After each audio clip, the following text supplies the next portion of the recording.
Hello students. Last part में हमने जो लास्ट पॉलीमर देखा था वो देखा था पॉलीस्टायरीन। पॉलीस्टायरीन जो होता है उसका प्रिपरेशन मेथड किस प्रकार से होता है और साथ में वो किस प्रकार के प्रॉपर्टीज शो करेगा। यहाँ पे हम लोग जिस पॉलीमर के बारे में पढ़ने वाले हैं उस पॉलीमर का नाम है ब्यूना एस। अब ये ब्यूना एस जो होता है, इस Buena S is a type of copolymer. तो ये जो ब्यूना एस है ये कोपॉलीमर है और ये जो कोपॉलीमर रहेगा, इस कोपॉलीमर को बनाने के लिए हम यहाँ पे दो मोनोमर को यूज़ करेंगे। उनमें से एक जो मोनोमर रहेगा ये रहेगा 1,3 ब्यूटाडाइन और दूसरा जो रहेगा ये रहेगा स्टायरीन। हमने स्टायरीन को पिछले वाले पॉलीमर को प्रिपेयर करने के लिए भी यूज़ किया था और पॉलीस्टायरीन को यूज़ करने के लिए हमने स्टायरीन को यूज़ किया था। तो ये जो ब्यूना एस पॉलीमर हमको यहाँ पे बनाना है उसके लिए हम यहाँ पे स्टायरीन मॉलिक्यूल को यूज़ कर रहे हैं और साथ में हम 1,3 ब्यूटाडाइन को भी यूज़ करेंगे। अब ये जो 1,3 ब्यूटाडाइन है जिसमें 4 कार्बन है और यहाँ पे ये स्टायरीन है। अब यहाँ पे हम लोग क्या करते हैं, इनको नंबरिंग देते हैं। ये मैं बोलता हूँ फर्स्ट कार्बन, ये रहेगा सेकंड कार्बन, ये रहेगा थर्ड कार्बन, ये रहेगा फोर्थ कार्बन। इसको मैं बोलता हूँ एक्स कार्बन और इस कार्बन को मैं बोलता हूँ वाई कार्बन। क्लियर। तो अब यहाँ पे हम देखेंगे कि फर्स्ट और सेकंड कार्बन के बीच में डबल बॉन्ड है, साथ में थर्ड कार्बन और फोर्थ कार्बन के बीच में डबल बॉन्ड है और यहाँ पे एक्स और वाई कार्बन के बीच में डबल बॉन्ड है।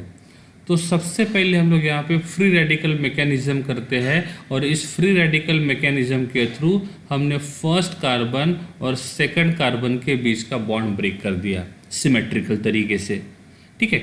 अब हमने थर्ड कार्बन और फोर्थ कार्बन के बीच का भी बॉन्ड सिमेट्रिकल तरीके से ही ब्रेक कर दिया और इस प्रकार से ये सेकंड कार्बन और थर्ड कार्बन के बीच में डबल बॉन्ड बन गया।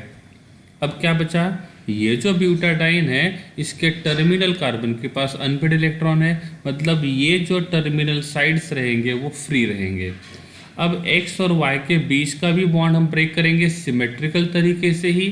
तो एक्स कार्बन के ऊपर क्या आएगा, अनपेड इलेक्ट्रॉन, वाई के ऊपर क्या आएगा, अनपेड इलेक्ट्रॉन और ये फोर्थ वाला कार्बन का अनपेड इलेक्ट्रॉन अब क्या करेगा, इस एक्स वाले कार्बन के अनपेड इलेक्ट्रॉन के साथ बॉन्ड बनाएगा। अब ये रहेगा मेरा फर्स्ट कार्बन, ये रहेगा सेकंड कार्बन, ये रहेगा थर्ड कार्बन। देखो फर्स्ट सेकंड के बीच का पाई बॉन्ड टूट के सेकंड और थर्ड के बीच में बन गया था। यहाँ पे सेकंड और थर्ड कार्बन के बीच में ही बॉन्ड बना हुआ है। ठीक है। ये रहेगा फोर्थ कार्बन, फिर फोर्थ कार्बन ने क्या किया था, एक्स कार्बन के साथ बॉन्ड बना दिया था। तो ये है मेरा एक्स कार्बन और ये रहेगा वाई कार्बन। ठीक है। हम इसको बोलेंगे ए, तो ए ने बी के साथ बॉन्ड बनाया, फिर बी का ए जो वाई कार्बन रहेगा वो ए के साथ बॉन्ड बनाएगा, क्योंकि यहाँ पे दो ही टाइप के मोनोमर है, मतलब ये A B type of polymer का काम करेगा।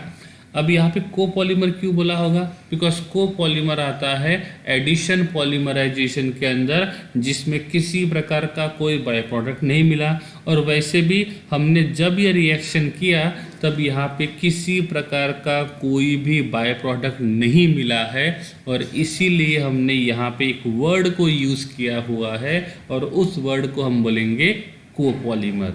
क्या बोलेंगे, कोपॉलीमर।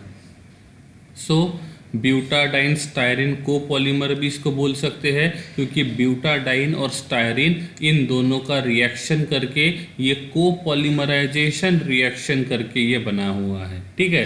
तो इसका नाम रहेगा Buna S. Good substitute for the natural rubber use for the making footwear component and cable insulator. मतलब जो फुटवेयर्स होते हैं और जो केबल इंसुलेटर्स होते हैं, जो पेंट होता है और ये टायर का जो सोल होता है, इस सोल को बनाने के लिए नॉर्मली हम लोग नेचुरल रबर को यूज़ करते हैं। लेकिन ये जो ब्यूना एस टाइप का जो रबर है इसको भी हम लोग यूज़ कर सकते हैं इंस्टेड ऑफ नेचुरल रबर, मतलब नेचुरल रबर के जगह हम किसको यूज़ कर सकते हैं, ब्यूना एस को यूज़ कर सकते हैं, क्योंकि ये उसी प्रकार के प्रॉपर्टी शो करता है जिस प्रकार से कौन प्रॉपर्टी शो करेगा, नेचुरल रबर शो करेगा। आपने अपने टीवी में या तो मतलब जो भी ऑनलाइन आप स्ट्रीमिंग देखते हो वहाँ पे कभी कभी पेंट का ऐड देखा होगा, वहाँ पे लिखा जाता है कि ये पर्टिकुलर किसी पॉलीमर का बना हुआ है। तो आजकल के जो पेंट होते हैं ये पॉलीमर्स के बने होते हैं, ठीक है। साथ में जो टायर होता है, इस टायर का जो सोल होता है, इस टायर के सोल को बनाने के लिए भी हम लोग पॉलीमर को यूज़ करते हैं। और इस प्रकार से ये रहेगा ब्यूना एस का प्रिपरेशन मेथड। अब पॉलीमर्स में क्वेश्चन क्या आता है, पॉलीमर्स में क्वेश्चन आता है कि कोई पर्टिकुलर पॉलीमर बनाने के लिए हमने कौन सा मोनोमर यूज़ किया है। जैसे इस ब्यूना एस पॉलीमर को यूज़ करने के लिए हमने जो मोनोमर यूज़ किए हैं, हमने जो मोनोमर्स यूज़ किए हैं वो है ब्यूटाडाइन और साथ में यूज़ किया है styrene. It is a synthetic polymer. Why it is called a synthetic polymer? Because ये completely chemical reaction के थ्रू लेबोरेटरी में प्रिपेयर करते हैं। It is a reactive towards oil. इसके पहले हम जितने भी पॉलीमर्स देखे थे वो सभी के सभी पॉलीमर इनर्ट नेचर शो करते थे, मतलब किसी प्रकार का कोई भी केमिकल रिएक्शन शो नहीं करेंगे। लेकिन ये ऐसा नहीं है, ये इनर्ट नहीं है, ये रिएक्टिव है। और ये रिएक्शन किसके साथ शो कर सकता है, ऑयल के साथ रिएक्शन करेगा। मतलब आपने को ब्यूना एस पॉलीमर्स को आप लोग ऑयल के साथ यूज़ नहीं कर सकते हो, क्योंकि जैसे ये ऑयल के साथ जाएगा तो उस ऑयल के साथ रिएक्शन करेगा और ये पॉलीमर जो रहेगा ये खराब हो जाएगा। इस पॉलीमर का विस्कोसिटी ज़्यादा होता है, ये हीट रेजिस्टेंट होता है, यहाँ पे हाइड्रोजन बॉन्डिंग प्रेजेंट होता है और ये जो रहेगा ये स्ट्रॉन्ग होता है। और ये स्ट्रॉन्ग होने के वजह से ही हम फुटवेयर्स को बनाने के लिए और ये जो टायर का जो सोल होता है उस सोल को बनाने के लिए हम लोग ब्यूना एस रबर को यूज़ करते हैं, क्योंकि जितना ज़्यादा स्ट्रॉन्ग रहेगा उतना ही उस टायर का जो सोल होता है उसका ड्यूरेबिलिटी जो रहेगा वो ज़्यादा रहेगा। तो this is about the preparation method of Buena S polymer. साथ में हमने ये देखा कि ये ब्यूना एस पॉलीमर जो रहेगा वो किस प्रकार के रिएक्शन शो करेगा, साथ में किस प्रकार के प्रॉपर्टीज़ को शो करेगा, ठीक है। अब देखेंगे हम लोग नेक्स्ट पॉलीमर के बारे में। और नेक्स्ट जो पॉलीमर है ये है नायलॉन 6।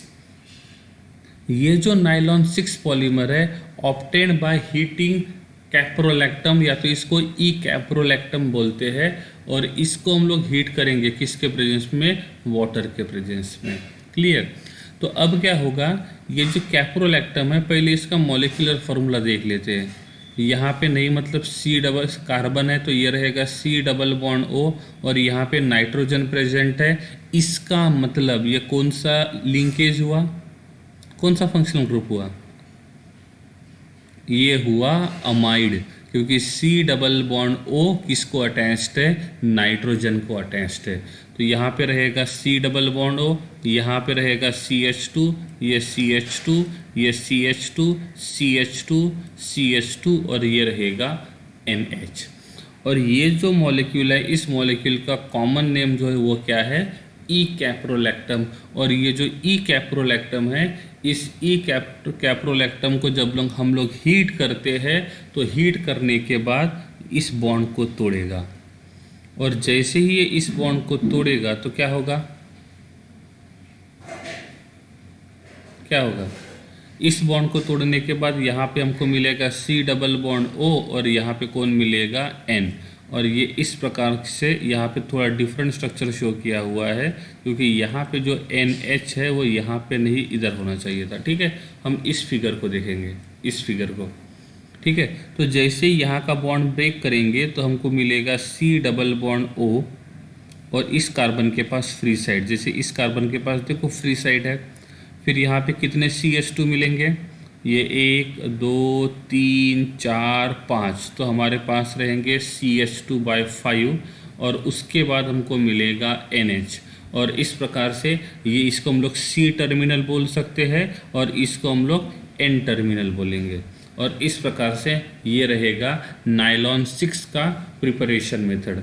अब क्वेश्चन ये आता है, ये 6 जो होता है ये किसके लिए स्टैंड होता है?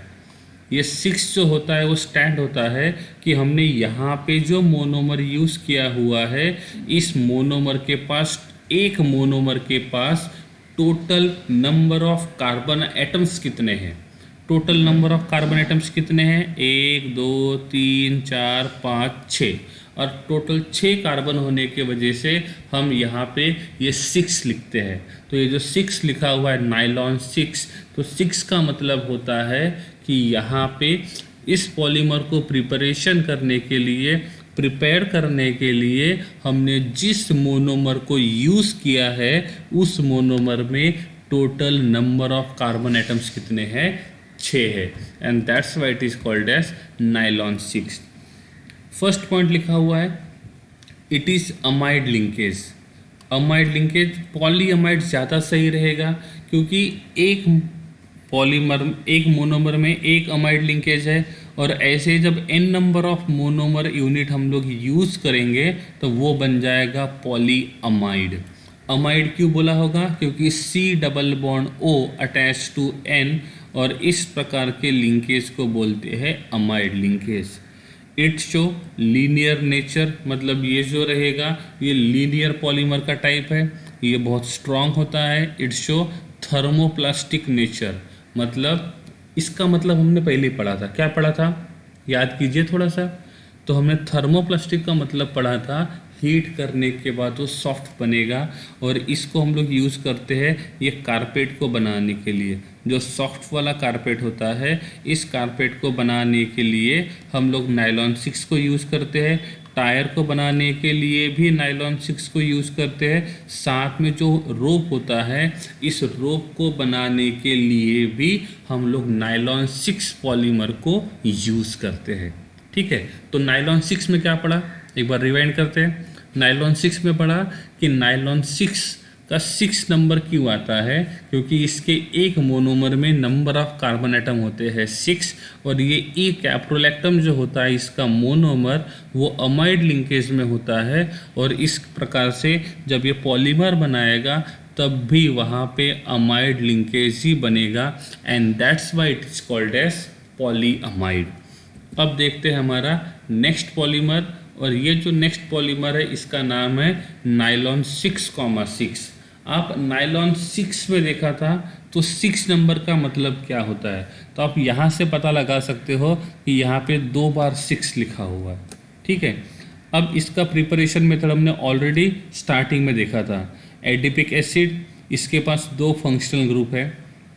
यहाँ पे हेक्सा मिथाइलिन डायअमाइन, इसके पास भी 2 फंक्शनल ग्रुप है। सही है ना? देखो यहाँ पे 2 फंक्शनल ग्रुप है और यहाँ पे भी 2 फंक्शनल ग्रुप है। नहीं समझा?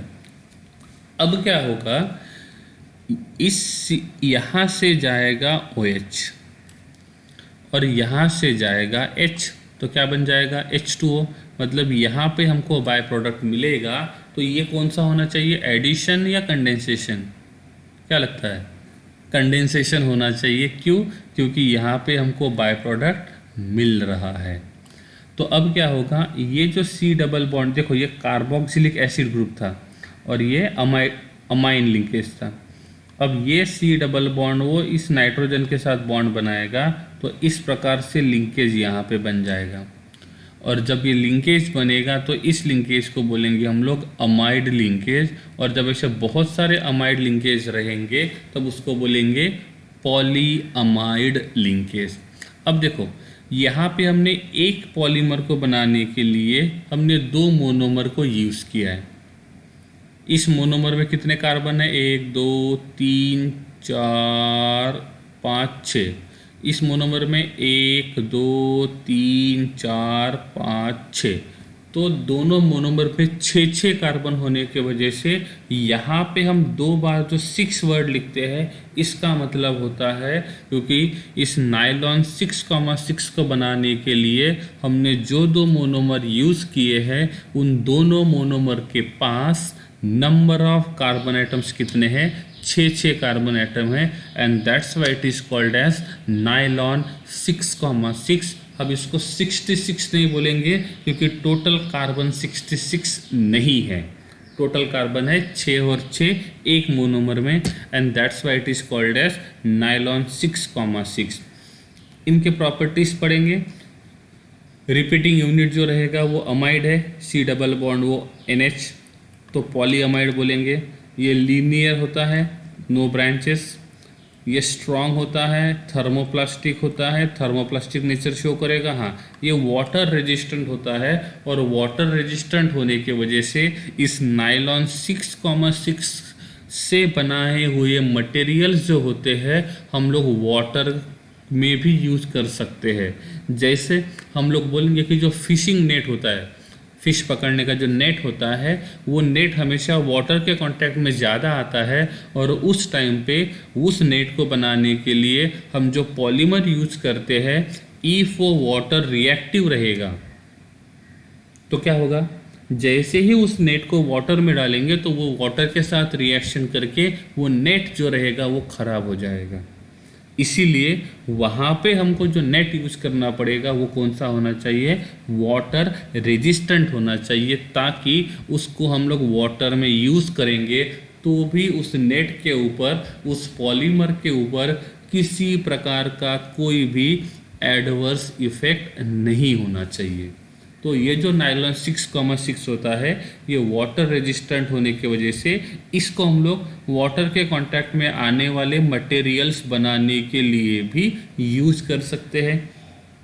ये हार्ड होता है नेट को बनाने के लिए, और टायर्स को बनाने के लिए हम लोग नायलॉन 6,6 को क्या करते हैं, यूज़ करते हैं। ठीक है, तो ये था हमारा पॉलीमर नायलॉन 6,6। 6,6 क्यों आता है, 66 नहीं बोलेंगे, हम 6,6 बोलेंगे। और क्यों बोलेंगे इसका रीज़न भी मैंने आपको बताया है। ठीक है, अब देखते हैं हमारा नेक्स्ट पॉलीमर।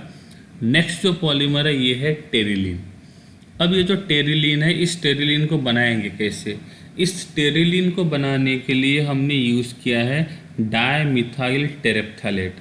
जब यहाँ पे हम लोग इस CH3 को निकाल के H लगाएंगे और इस CH3 को निकाल के H लगाएंगे तो वहाँ पे जो बनेगा ये बन जाएगा COOH, और ये भी बन जाएगा COOH। और उस टाइम पे जो स्ट्रक्चर बनता है उस स्ट्रक्चर को बोलते हैं टेरेप्थैलिक एसिड। क्या बोलेंगे, टेरेप्थैलिक एसिड। और उस टेरेप्थैलिक एसिड में से यहाँ से H निकाला, यहाँ से H निकाला, तो ये बन जाएगा टेरेप्थैलेट। और उनके पास कितने वैकेंसी बचे, 2। तो यहाँ का एक H निकाला तो यहाँ पे एक वैकेंसी थी, यहाँ का H निकाला था वहाँ पे एक वैकेंसी थी, और वहाँ पे लगा दिया मिथाइल, और मिथाइल कितने, 2। तो इसका नाम बनेगा डाई मिथाइल टेरेप्थैलेट। तो टेरेप्थैलिक एसिड से हमने टेरेप्थैलेट बनाया पहले, और उस टेरेप्थैलेट के पास 2 वैकेंसी थी, वहाँ पे मिथाइल ग्रुप को लगा दिया, एक नहीं 2 मिथाइल ग्रुप को लगा दिया, तो ये बन जाएगा डाई मिथाइल टेरेप्थैलेट। साथ में हमने यहाँ पे यूज़ किया है इथाइलिन ग्लाइकॉल। ग्लाइकॉल का मतलब होता है 2 OH, ग्लिसरॉल का मतलब होता है 3 OH या तो ज़्यादा OH। ठीक है, एक OH रहेगा तो सिंपल हम उनको एल्कोहल बोलेंगे। ठीक है, अब यहाँ पे 2 टाइप के मोनोमर हैं, और इनका रिएक्शन करेंगे 200 डिग्री सेल्सियस के ऊपर। कितना, 200 डिग्री सेल्सियस। तो क्या होगा, यहाँ से चला जाएगा, कौन चला जाएगा, CH3O, और यहाँ से चला जाएगा H, तो ये बन जाएगा CH3OH, और CH3OH को हम बोलते हैं मिथेनॉल। क्या बोलेंगे, मिथेनॉल। अब क्या होगा, ये जो ऑक्सीजन रहेगा वो क्या करेगा, इस कार्बन के साथ बॉन्ड बनाएगा, और ये इस प्रकार से स्ट्रक्चर बनाएगा। तो अब ये बन जाएगा C double bond O attach to O, मतलब ये बन जाएगा ईस्टर लिंकेज। क्या बन जाएगा, ईस्टर लिंकेज। और जब यहाँ पे ईस्टर लिंकेज होने की वजह से हम इसको बोलते हैं पॉलीईस्टर। अब क्या हुआ, ये बायोफंक्शनल है ना, बायोफंक्शनल मोनोमर, ये भी बायोफंक्शनल मोनोमर है। और दो या दो से ज़्यादा बायोफंक्शनल मोनोमर को यूज करते हैं और साथ में बाय प्रोडक्ट रिलीज होता है, तो ऐसे पॉलीमराइजेशन को हम बोलते हैं कंडेंसेशन पॉलीमराइजेशन। मतलब यहाँ पे जो टेरिलीन है ये कंडेंसेशन पॉलीमराइजेशन मैकेनिज्म को शो कर रहा है। ठीक है, क्या कंडेंसेशन, क्यों हमने बोला कंडेंसेशन, क्योंकि पहले मोनोमर में भी दो फंक्शनल ग्रुप है, दूसरे मोनोमर में भी दो फंक्शनल ग्रुप है।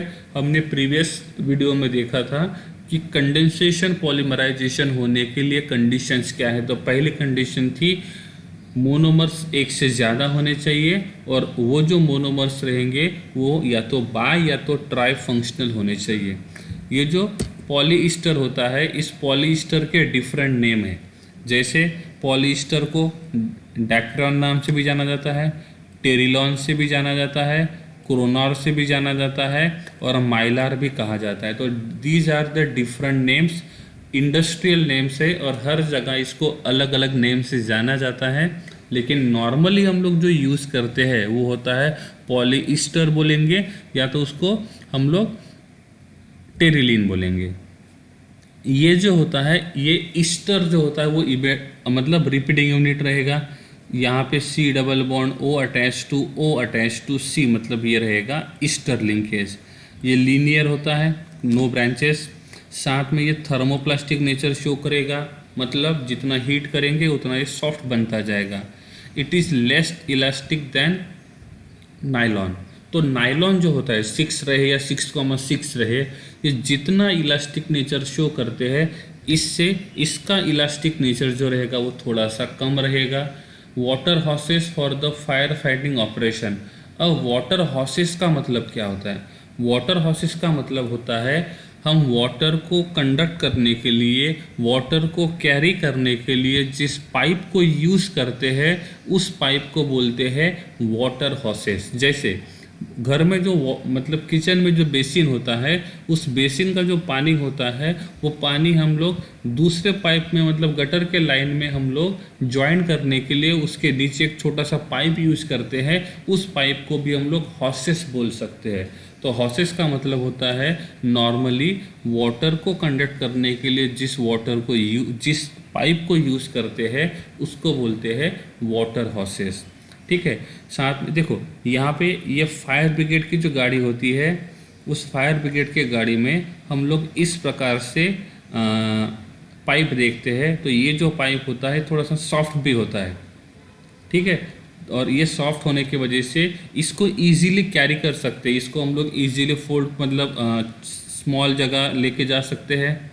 ये कम स्पेस ऑक्यूपाई करेगा, और सॉफ्ट होने की वजह से इसको यूज़ करना बहुत आसान होता है। तो जितने भी फायर ब्रिगेड के जो मतलब फायर फाइटर्स होते हैं वो इस प्रकार के पाइप का यूज़ करते हैं। अब ये वाटर कंडक्ट करने के लिए, कैरी करने के लिए इस पाइप को हम लोग यूज़ कर रहे हैं। मतलब सिंपल सी बात है, ये यहाँ पे किसी प्रकार का कोई भी रिएक्शन वाटर के साथ नहीं करेगा। इसको टेक्सटाइल इंडस्ट्री में भी यूज़ करते हैं। कभी कभी एडवर्टाइज आता है कि ये पॉलीईस्टर का बना हुआ है, पॉलिस्टर बोलते हैं नॉर्मली, मतलब हम लोग कमर्शियली उसको पॉलिस्टर ही बोलते हैं, लेकिन उसका रियल नेम जो रहेगा वो रहेगा पॉलीईस्टर।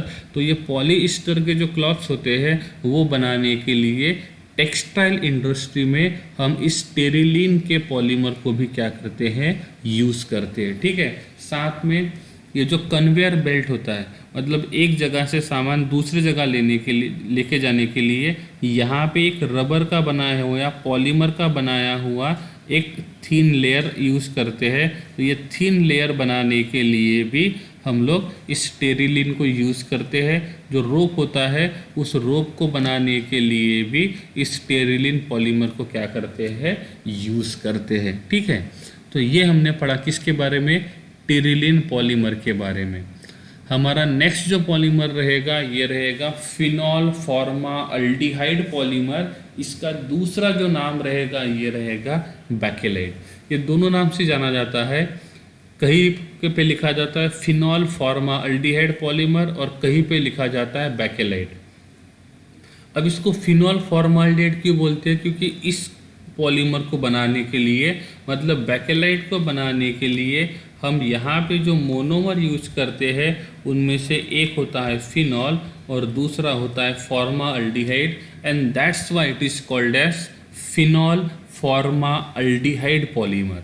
ठीक है, नहीं समझा तो फिनॉल क्यों बोला है? क्योंकि यहाँ पे फिनॉल को यूज़ किया, साथ में हमने फॉर्माल्डिहाइड को यूज़ किया। ये हमारा फॉर्माल्डिहाइड है, इसी का यहाँ पे जो मॉलिक्यूलर स्ट्रक्चर दिया हुआ है इसका कंप्लीट स्ट्रक्चर यहाँ पे शो किया हुआ है। ठीक है, अब इसको ये जो अल्डिहाइड जो फंक्शनल ग्रुप है ये अल्डिहाइड फैमिली का पहला मेंबर है। कौन? फॉर्माल्डिहाइड।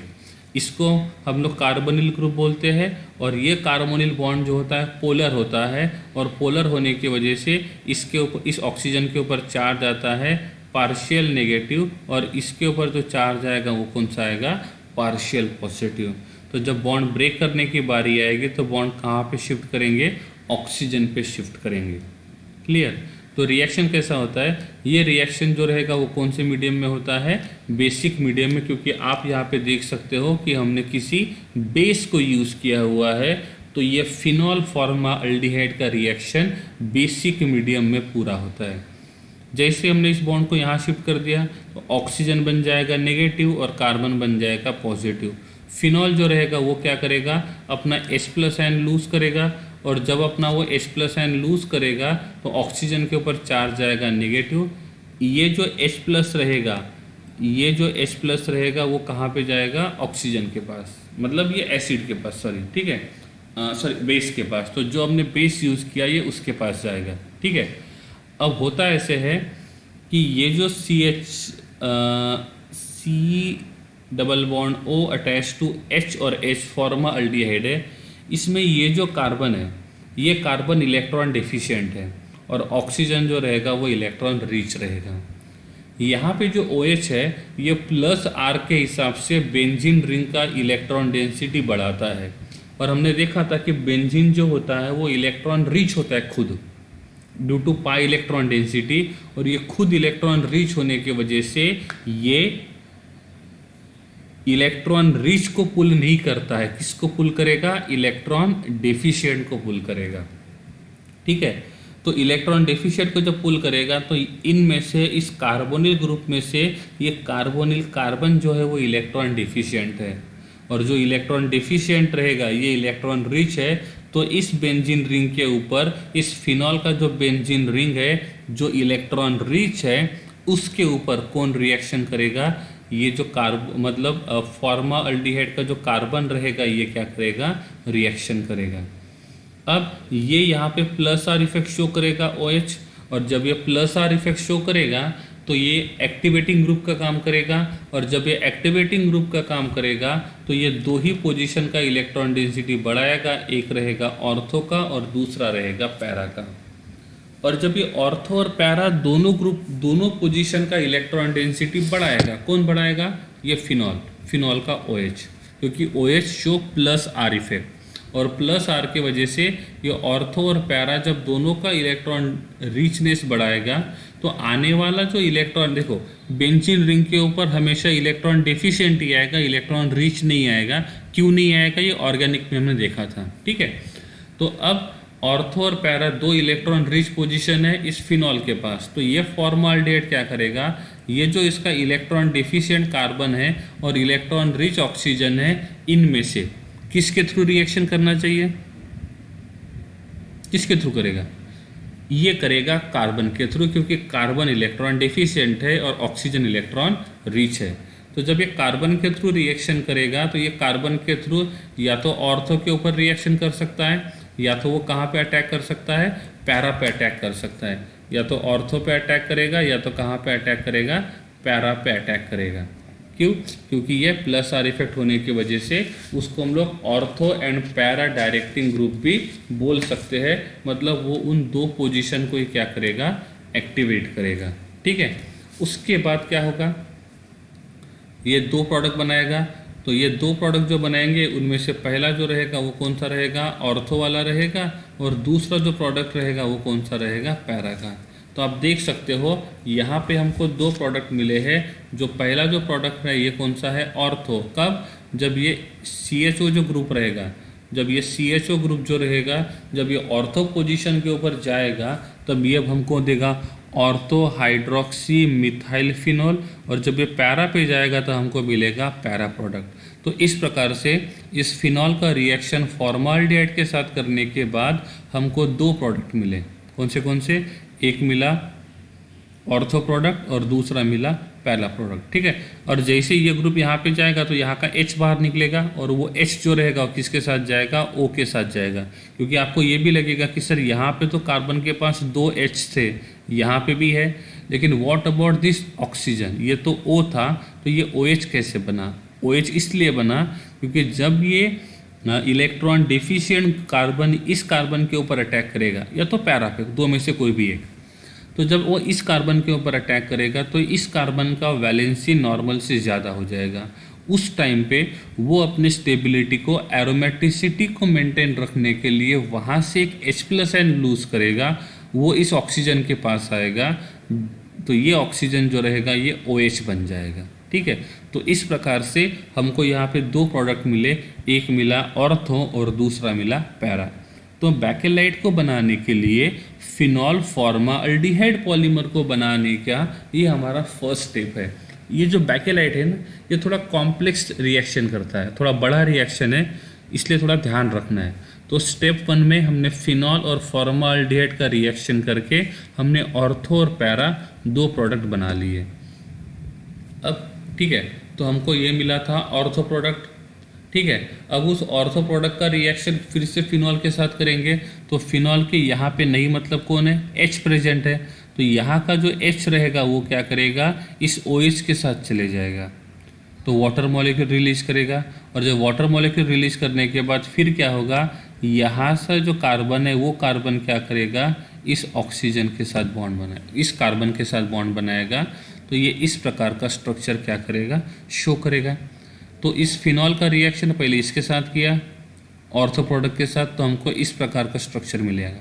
अब इसका रिएक्शन इसके साथ करेंगे तो क्या होगा, यहाँ का जो OH रहेगा ये OH, ठीक है, तो ये OH क्या करेगा, इसके H के साथ चला जाएगा, और ये जो कार्बन रहेगा वो मतलब यहाँ का जो कार्बन रहेगा, ऑर्थो पोजीशन का जो कार्बन रहेगा, इस ऑर्थो पोजीशन का जो कार्बन रहेगा वो इस कार्बन के साथ बॉन्ड बनाएगा, और ये इस प्रकार का एक लीनियर स्ट्रक्चर बनाएगा, ठीक है। तो इसके OH ने इसके H के साथ बॉन्ड बना दिया, इसके OH ने इसके H के साथ बॉन्ड बना दिया, यहाँ के OH ने यहाँ के H के साथ बॉन्ड बना दिया, और इस प्रकार का एक लॉन्ग लीनियर स्ट्रक्चर बनाता है, और इस स्ट्रक्चर को बोलेंगे हम लोग नोवोलैक। क्या बनाएंगे, नोवोलैक। तो पहले फिनॉल का रिएक्शन फॉर्माल्डिहाइड के साथ करके हमने ऑर्थो प्रोडक्ट बनाया, ऑर्थो प्रोडक्ट का रिएक्शन फिर से किसके साथ किया, हमने फिनॉल के साथ किया, किसके साथ, फिनॉल के साथ। तो हमको इस प्रकार का एक लीनियर स्ट्रक्चर मिला, और इस लीनियर स्ट्रक्चर को बोलेंगे हम लोग नोवोलैक। हमको नोवोलैक प्रिपेयर नहीं करना है, हमको बैकेलाइट प्रिपेयर करना है। लेकिन बैकेलाइट को बनाने के लिए सबसे पहले हमको क्या करना पड़ेगा, नोवोलैक को प्रिपेयर करना पड़ेगा। एग्जाम में क्वेश्चन ये भी आ सकता है कि नोवोलैक का प्रिपरेशन मेथड लिखो, लेकिन नोवोलैक हमको डायरेक्टली कभी नहीं मिलेगा। बैकेलाइट हमको डायरेक्टली नहीं मिलेगा।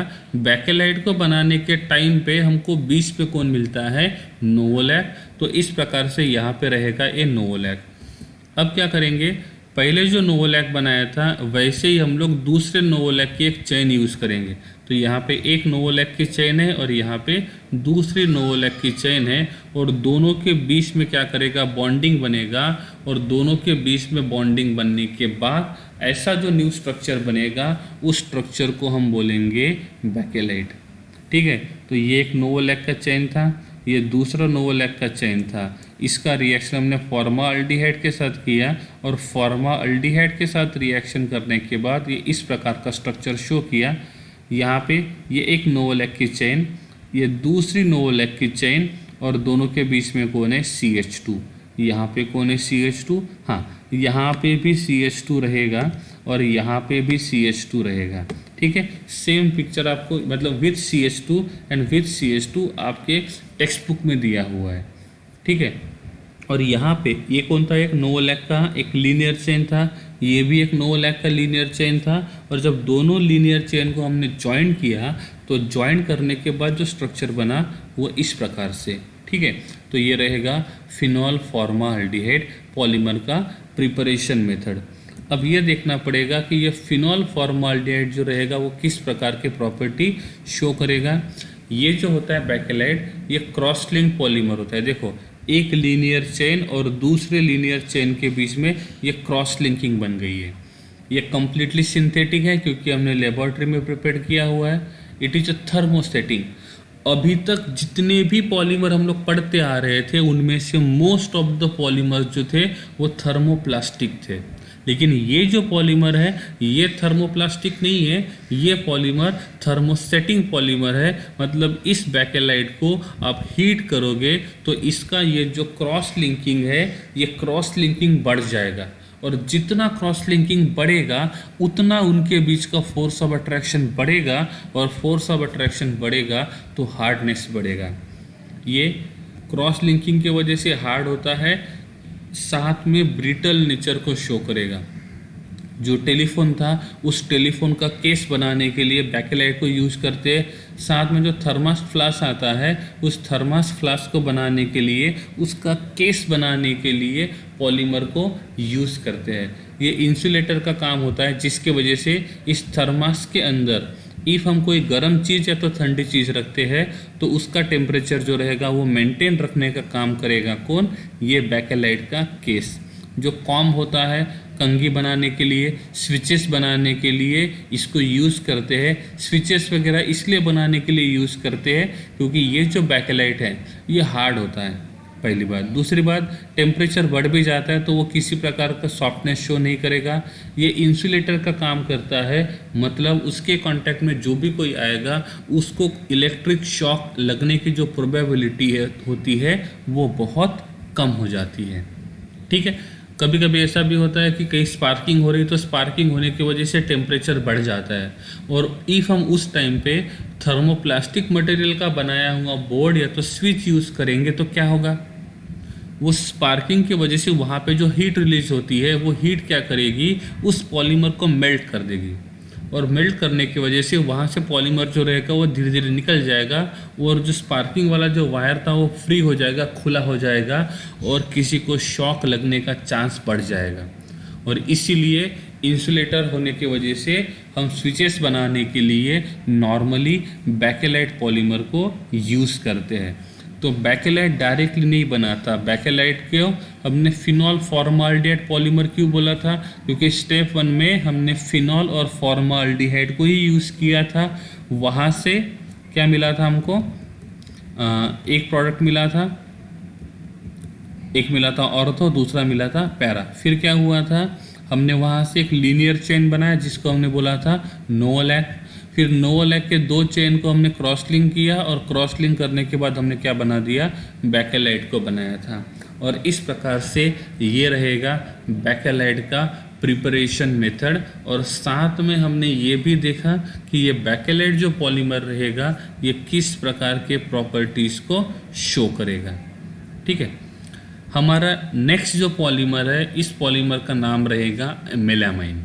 ठीक है, ये जो मेलामाइन होता है, इस मेलामाइन में यहाँ पे एक नाइट्रोजन का ये हेट्रोसाइक्लिक कंपाउंड है। हेट्रोसाइक्लिक है, कार्बन के अलावा नाइट्रोजन प्रेजेंट है, साथ में CH2O है, मतलब यहाँ पे भी फॉर्माल्डिहाइड है। तो हम इन दोनों का रिएक्शन करेंगे। अब क्या होगा, ये जो अल्डिहाइड का कार्बन है, मतलब यहाँ पे हम लोग अल्डिहाइड का स्ट्रक्चर निकाल सकते हैं। फॉर्माल्डिहाइड का ये रहेगा O, ठीक है। एक मिनट, यहाँ पे हम लोग अल्डिहाइड का जब स्ट्रक्चर निकालेंगे तो यहाँ पे जो रहेगा ये कौन रहेगा, ऑक्सीजन रहेगा। और ये जो ऑक्सीजन रहेगा तो यहाँ पे डबल बॉन्ड के थ्रू किसको अटैच रहेगा, कार्बन के थ्रू अटैच रहेगा। ये कार्बन इधर एक बॉन्ड बनाएगा हाइड्रोजन के साथ, इधर एक बॉन्ड बनाएगा किसके साथ, हाइड्रोजन के साथ। ठीक है, तो इस प्रकार से ये यहाँ पे 2 बॉन्ड बनाएगा हाइड्रोजन के साथ, और 2 जो बॉन्ड रहेंगे वो किसके साथ रहेंगे, कार्बन के साथ, सॉरी 2 बॉन्ड रहेंगे ऑक्सीजन के साथ। ठीक है, तो इस प्रकार से ये यहाँ पे बॉन्ड बनाएगा। अब ये जो कार्बन है ये इलेक्ट्रॉन डिफिशिएंट है, क्योंकि इस कार्बन का इलेक्ट्रॉन डेंसिटी इस ऑक्सीजन ने पुल कर लिया है। तो अब क्या होगा, ये नाइट्रोजन जिसके पास लोन पेयर है, तो ये नाइट्रोजन क्या करेगा, इस कार्बन को अपना लोन पेयर देने के लिए तैयार हो जाएगा।